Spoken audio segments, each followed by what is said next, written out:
the Johnson Wax Program with Fibber, Mcgee, and Molly.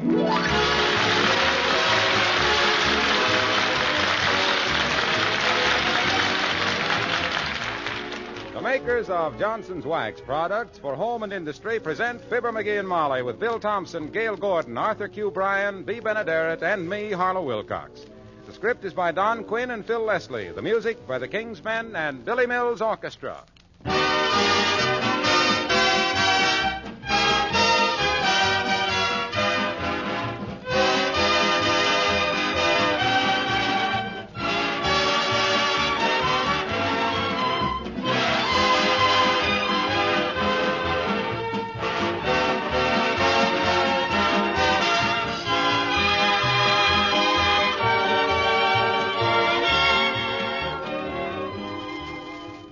Now that the weather's warmer, naturally your doors and windows are apt to be open while you work in the kitchen. That brings up a little cleaning problem because dirt and dampness do come in to soil your kitchen linoleum. Of course, it isn't a problem if you have Johnson's Glow Coat on your floors. You just whisk away the dirt and moisture with a cloth, and right away your linoleum comes up smiling. That's one of the many nice things about Johnson's Glow Coat. It not only gives linoleum a beautiful polish and makes the colors bright and fresh, it also forms a tough protective wax film that wards off dirt and spilled things. Naturally, this wax protection makes linoleum last longer, too. Johnson's Glow Coat is wonderfully easy to use. There's no rubbing or buffing. You simply apply and let dry. That's all there is to it. Glow Coat shines as it dries, never streaks. In only 20 minutes, your linoleum and other floors are shining beautifully and ready to use. Try it, won't you? Ask for Johnson's self-polishing Glow Coat.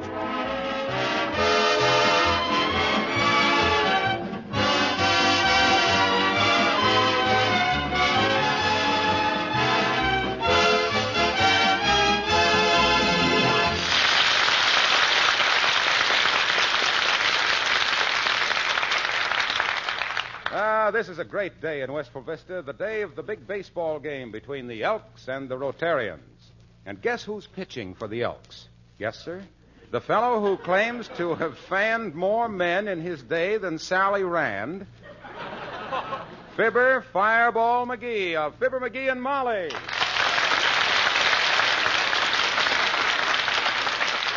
Goodness, I certainly will be happy when this day's over, Mcgee. For the past week, nothing but baseball, baseball, baseball. My gosh, I'll be glad when this game is over. I'm as nervous as a beekeeper with the hiccups. What are you so worried about? I thought you said you could pitch against those Rotarians blindfolded and with one foot in a bucket of cement. I can, too, if I can get in form again. I just don't seem to have the control I used to have. That's what Dr. Gamble said. Yep. He said you wound up like a dollar watch. And delivered like a punch-drunk mailman. Oh, yeah? What does that tonsil snatcher know about baseball? He thought Ruth was a girl till I told him different. He still thinks a pop fly is an insect's father. He's catching for you, isn't he? Yeah, and don't think that's the least of my worries. The only way he can work behind a plate is to put meat and potatoes on it. Well, I don't know what you're nervous about. After all, you did used to play a little professional baseball, didn't you? A little professional baseball? My dear girl, I was the sensation of the 3I League for many a year. Oh? I had a fastball that come in like an aspirin tablet and had a hop on it like a jumping bean on a hot skillet. Didn't you ever read that newspaper clipping about me? The one I carry in my wallet? Yes, I have, dearie. You mean the one with the picture of Wilson's inauguration on the back of it? Yeah. You know what Gabby Hartnett once said to me? No, what did Gabby Hartnett once say to you? He says, don't bother me now, son. I'll autograph it for you after the game. That was way back in about 19... Come in. Oh, hello, Dr. Gamble. Hello, Molly. And how are you today, Arthur? What do you mean, Arthur? Professional abbreviation for arthritis. Or does that stiff elbow of yours come from patting yourself on the back prematurely? Don't you worry about my stiff elbows, you muscle-bound sulfa huckster. You just wear 2 pairs of shin guards today, that's all. I got a fastball that would break the leg of an elephant, even an elephant your size. If you think I'm strong enough to take it, Doctor, just what are the Elks' chances of winning the game today? Frankly, Molly, unless the poor man's Bob Feller here, the dizziest dean of them all, Develops a little better control, we haven't got the chance of a brewery horse in the Preakness. What do you expect, doggone it? My gosh, I haven't had a baseball in my hands for 20 years till this week. That's quite obvious, Gas Jet. You've been throwing that apple like a nervous newlywed tossing her corsage to a bridesmaid. Cut out that kind of talk in front of my wife, Gamble. Why, that's all right, dearie. Huh? A corsage is a bouquet. Huh? It is? I thought it was... Oh, excuse me. It's all right. Incidentally, Doctor, how about you? Are you in shape for the game? For your private information, my dear, I'll have to lie down for 3 innings after I struggle into my chest protector. When a man of my age and weight takes up baseball, he's begging for the kind of trouble for which I charge $10 a visit.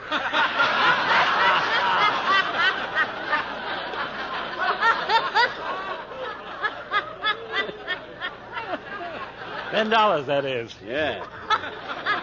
Thought it was going to be 10 pennies. Well, set your curly little mind at rest, Fatso. Just hold your mitt out, and I'll smack him into it like a letter from home. Pardon me for pointing, gentlemen, but aren't you wasting a lot of good breathing with all this yattata? Why don't you go out in the driveway and do some more practicing? That's a good idea, Molly. Come on, Doc. I'll fling him softly so it won't blister your little fat hands. Just make it easy on yourself, Shad Rowe.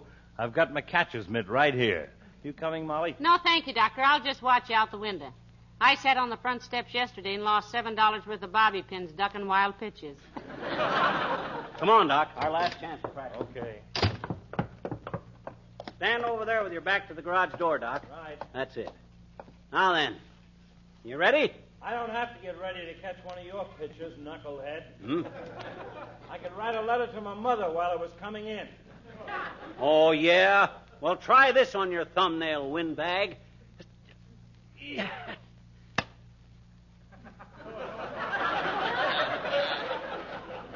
What kind of a pitch was that, weakling? I could have caught that one in my teeth.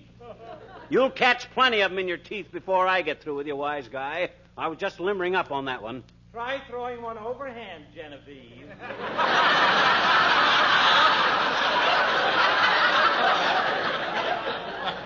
Who do you think we're playing for, Wellesley? Okay, smart guy, you asked for it. Now I'm going to give you my old fireball. Brace yourself. Hey! Oh, my gosh, we broke one of Mcgee's windows, Doc. Let's get out of here. This way, Mcgee, around the back and through the alley. Yeah. Come on. Anybody coming after us, Doc? I don't see anybody. Let go of my coattail. Well, keep running. If Mcgee ever catches us, we're going to... Hey, wait a minute. Huh? What are we running for? My name is Mcgee. Well, how do you do? My name is Gamble. Glad to know you, Bud. What you breathing so hard for, asthma? No, that's passion. I just fell in love. Fell in love with the idea of giving up baseball.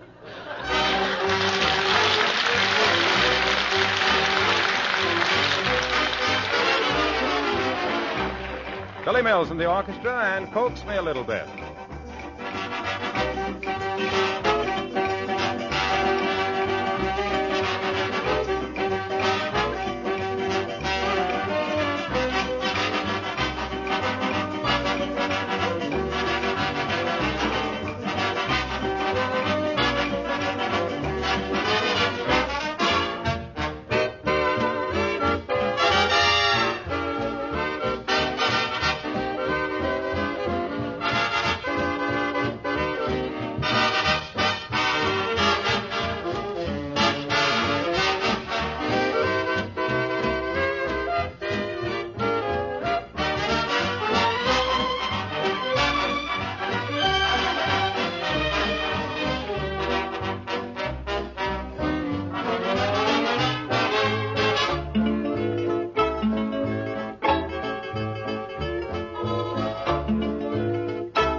I'm worried. You're worried.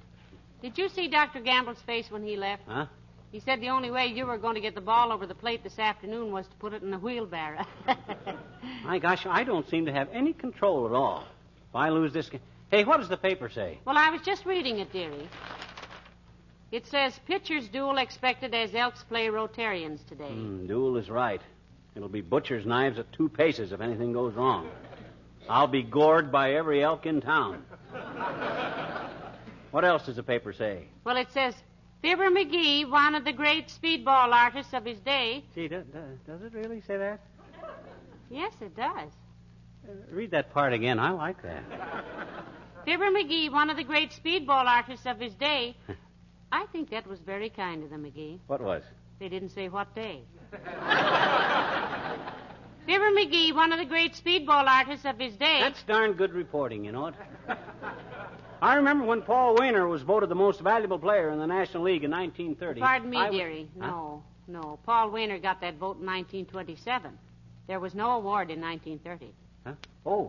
Oh, yeah, that's right. Anyway, the longest game ever played in the National League between Brooklyn and Chicago was... Excuse me. Huh? The longest game played in the National League was between Brooklyn and Boston. Oh. On September 1st, 1906. And was called on account of darkness after 26 innings. Pardon me for interrupting. My goodness, who am I to be telling you about baseball? Well, don't feel bad about it. Women ain't expected to know very much about the game. Come in. Oh, hello there, Mrs. Carstairs. So nice to see you. How do you do, my dear? Good day, Mr. McGee. Hi, Carsty. You going out to the ball game this afternoon? I'm pitching for the Elks against the Rotarians, you know. I know you are, Mr. McGee. And I must say that my husband was almost delirious with joy when he heard about it. Oh, is he a baseball fan, Millicent? No, a Rotarian. Oh, he thinks I'm going to lose, eh? That's a laugh. Them Rotarians ain't got anybody on that team that don't think a squeeze play is an accordion solo. Oh, I don't know about that, McGee. There's some pretty smart businessmen in the Rotary Club. That cuts no shortcake, Tootsie. The biggest tycoon in the world would look pretty small slinking back to the bench after I strike him out. Do you expect to pitch the entire 9 outings, Mr. McGee? The word is innings, Mrs. Carstairs. Oh, really? My husband says it'll merely be an outing for the Rotarians.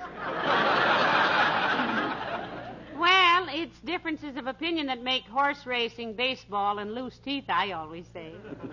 You can tell that running mate of yours, Carsty, that the Elks will not only beat the Rotarians, but we'll beat them so bad that from now on their insignia will be a flat wheel. I'll be only too happy to tell him, Mr. McGee, if I can get him to stop laughing long enough. What seems to be amusing him so much, Millicent? Well, he and a friend walked past here a short time ago and saw Mr. McGee pitching to Dr. Gamble. He came home practically in hysterics. Oh, he did he? Yes. It seems his friend wanted to know which of you was Olson and which was Johnson. Maybe you didn't know, Millicent, but himself here used to play professional baseball. You betcha. Wasn't it the Cubs that sent the scout after me that time, Molly? No, dearie. It was the scouts that sent a cub after you. When you were about 9. Oh, yeah. Anyway, Carsty, I played sandlot baseball ever since I was a kid. Oh, you must have, Mr. McGee. The papers said you were one of the grittiest players they'd ever seen. Well, all I can say is may the best team win. And, of course, we shall. Good day.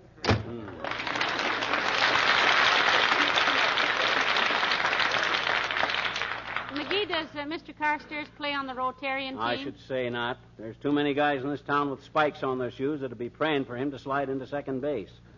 He'd get up looking like a punch board. Oh, really? Yeah. I thought Mr. Carstairs was very well liked by everybody. Oh, he's a nice guy, all right. But who's going to pass up a chance to kick a millionaire? Well, there's that, of course, although I never would have thought... Hello, folks. Oh, hello, Mr. Wilcox. Hi, Junior. You know anything about our national pastime? You mean criticizing the administration? Sure, a little. My uncle, Big Claghorn Wilcox, is a congressman. No, Mr. Wilcox. He means baseball. Oh, baseball, sure. I used to play on our high school team in Omaha. I was long stop. You mean shortstop? I was tall for my age. But what is all this, pal? Well, he's got to pitch for the Elks in the big game this afternoon, Mr. Wilcox, and he's worried about his form. It's really nothing serious, Junior, though there's a couple of things I got to iron out yet. Such as what? Such as where's the ball going after he throws it, for one thing. Gee, pal, now you've got me worried. All us Elks are depending on you, you know. Oh, are you on the team, Mr. Wilcox? No, but I'll be out on the diamond during the 7th inning stretch.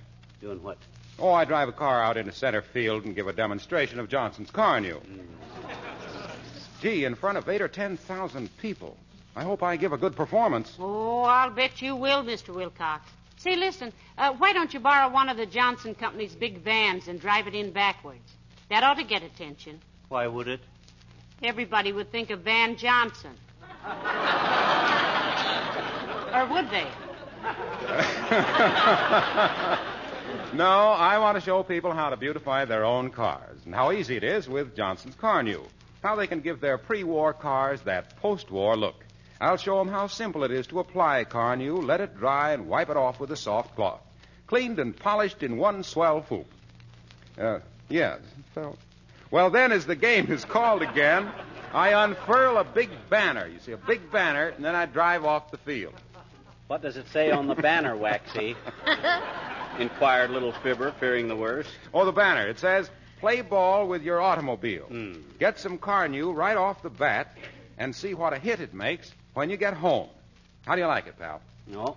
Well, I don't like it so well, but I haven't got time to rewrite it, Junior.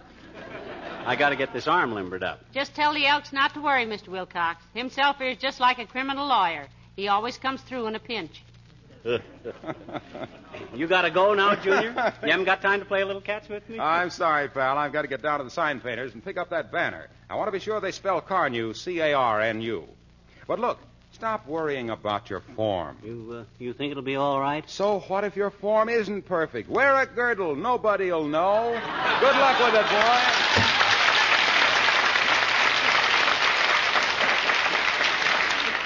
Look now, Mcgee, would you like to throw me a few pitches and see if you can't limber up that arm a little? Gee, if it was anybody else, baby, I'd say yes in a minute. But the way I'm pitching, I'm dangerous. Oh. I think I'd be safe, dearie. You didn't come anywhere near Dr. Gamble when he was catching for you. Doggone it, that's just my trouble. Even my old knuckleball is gone. After it leaves my hand, it leads its own life. Boy, I'm scared. Now, you just keep your trembling little chin up, dearie. This'll all work out. You've been in bad spots before. Yeah, but well, yes, I have, haven't I? Well, of course. Yeah. You've been in worse spots than this one. Certainly. Absolutely. When? I can't remember, but I'm sure there must have been... Come in. Hello, folks. Hello there, Mr. Wimple. Hi, Wimp. You going to go to the ballpark and watch me pitch for the Elks today? Yes, if I can sneak out of the house, Mr. Mcgee. Oh. Sweetie Face, that's my big old wife, still a little angry with me. Oh, heavenly days. What for this time, Mr. Wimple? It all came about because of a little baseball practice at home, Mrs. Mcgee. Baseball practice, Wimp? Yes. She caught me stealing home at midnight and tagged me out with a floor lamp. Well, I do hope you can get out to the ball game, Mr. Wimple. It ought to be very exciting. Himself here used to play professional baseball, you know. Did you really, Mr. Mcgee? You betcha. I'll never forget the first write-up I had in the Sporting News. They said I was one of the greatest shoestring catchers they'd ever seen. If I could ever learn to catch something besides my shoestrings, there might be some hope for me. And then he turned out to be a really hot-shot pitcher, Mr. Wimple. Sweetie Face used to umpire softball games once. Oh, I'll never forget that. Why, what happened, Wimp? Well, every time she'd make a decision, somebody would yell, "Kill the umpire." One day she recognized my voice. Well, you try and get out to the game if you can, Mr. Wimple. Oh, I hope I can, Mrs. Mcgee. I'll wear my old uniform and bring my fielder's glove. Do that, Wimp, and bring your old bat along, too. Oh, she'll be there, all right. Well, goodbye now. No, Mr. Wimple, not that door. No, that's the hall closet, Wimp. That's not...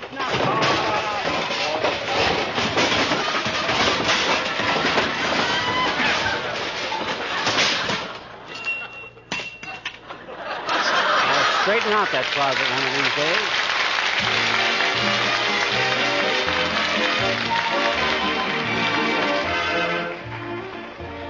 The King's Men sing Ken Darby's Casey, the pride of them all. The bases were loaded, the score was a tie. 2 outs and the hour was late. The bleachers exploded, excitement ran high when Casey stepped up to the plate.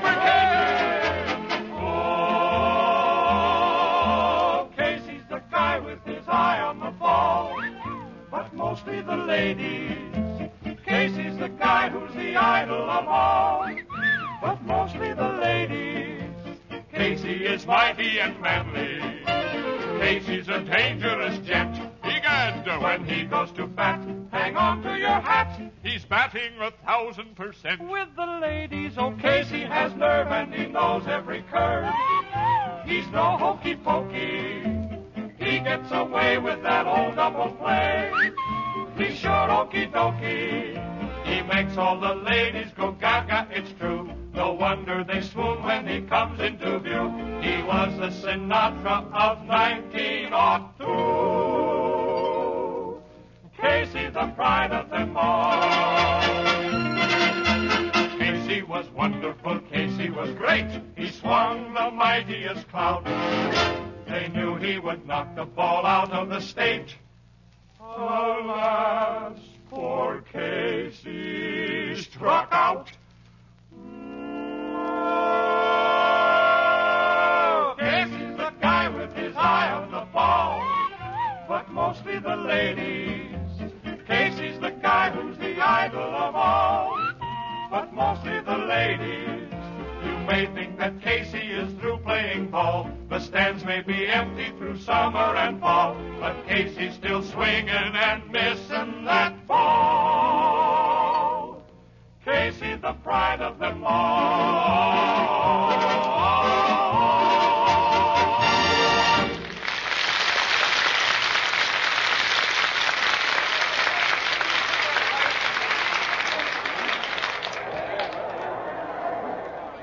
My gosh, Molly, look at that crowd.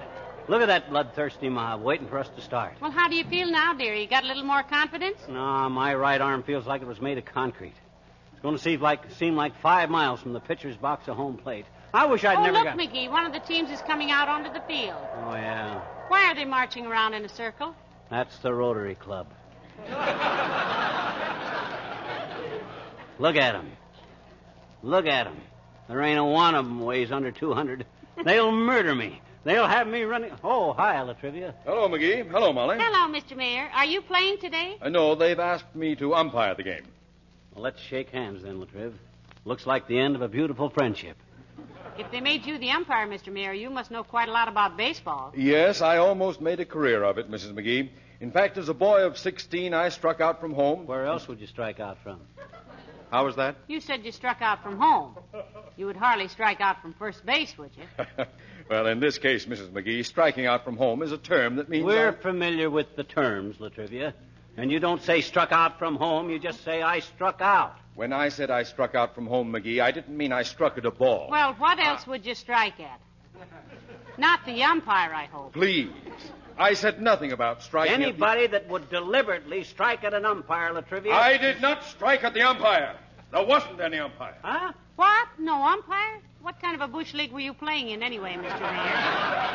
I was not bushing in any ball play. I mean playing in any league bush, a game play. I said that this was merely a... When I said I struck home from out from last, third... Who was on first? You said I was on first.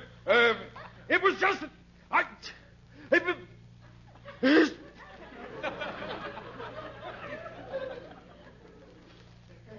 Mcgee?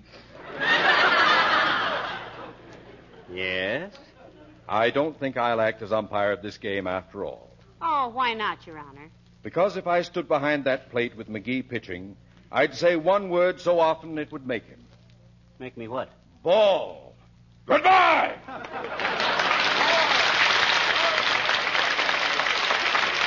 Well, I guess I better be getting out on the field, kiddo. Wish me luck. Oh, I do, dearie. I certainly do. You'll be all right now. What time is it? Almost 1:30. My gosh, I better get going. I'll see you after the game, Molly. If not sooner, sweetheart.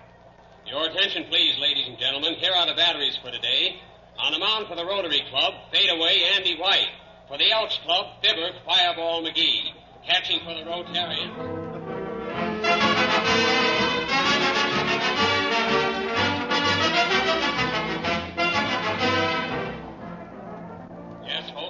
First half of the first inning, and this so-called Fireball Mcgee has his fat catcher running around home plate with a butterfly net trying to snag his wild pitches.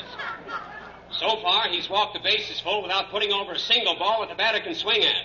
Looks like, wait a minute, something unusual is going on out there. A woman is running out to the mound. The umpire has halted the game. Get that dame out of there! Play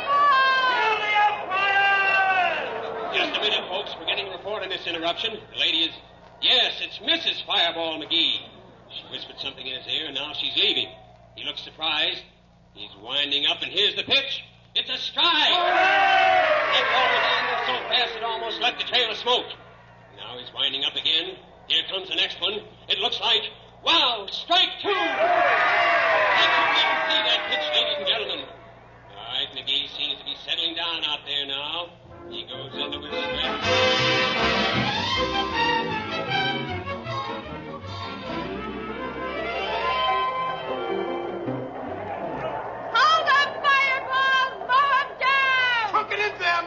Strike him out, Mcgee. Yoo-hoo! Burn it in there, dearie. Telephone! Fans and gentlemen. Ladies and gentlemen, this Mcgee is a powerhouse on the mound. It's the ninth inning, 2 away. And here's the pitch. Strike 3, swinging. And that does it. Fireball Mcgee and his Elks Club team win by a score.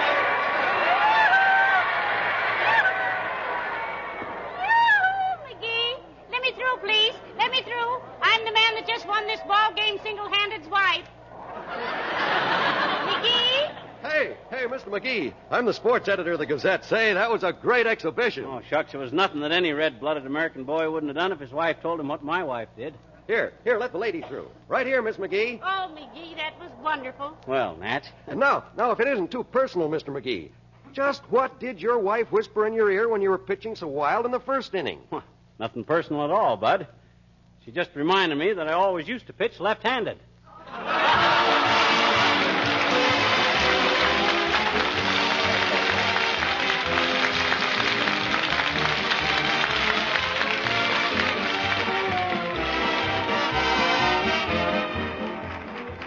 Somebody said to me the other day, I have a wonderful slogan for Johnson's Wax. Floor beauty is wax deep. Well, that's a pretty good slogan at that. It's certainly true that even the first application of Johnson's Wax makes almost any floor more beautiful. Even old floors that have dulled with constant use acquire a soft, mellow sheen that highlights your entire home. This shining coat of Johnson's Wax does wonders for your furniture, too. Tabletops look richly polished when you wax them regularly. Chairs and sideboards glow and sparkle. Wax-polished ornaments and picture frames and other things also add immeasurably to the charm of your home. And think how much easier it will be to keep everything clean and bright, because dirt and dust don't readily cling to a smooth waxed surface. And remember that Johnson's Wax protects these lovely surfaces against dirt, wear, and spilled things. Why don't you try protective housekeeping with genuine Johnson's Wax, paste, liquid, or cream?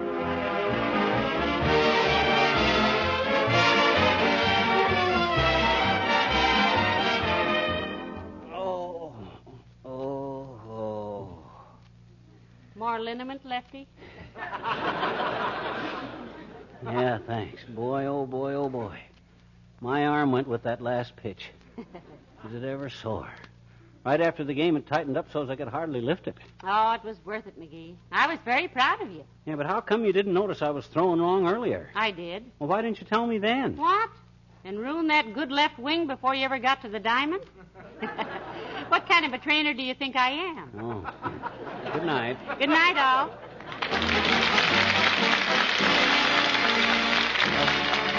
This is Harlow Wilcox speaking for the makers of Johnson's Wax products for home and industry, inviting you to be with us again next Tuesday night. Good night.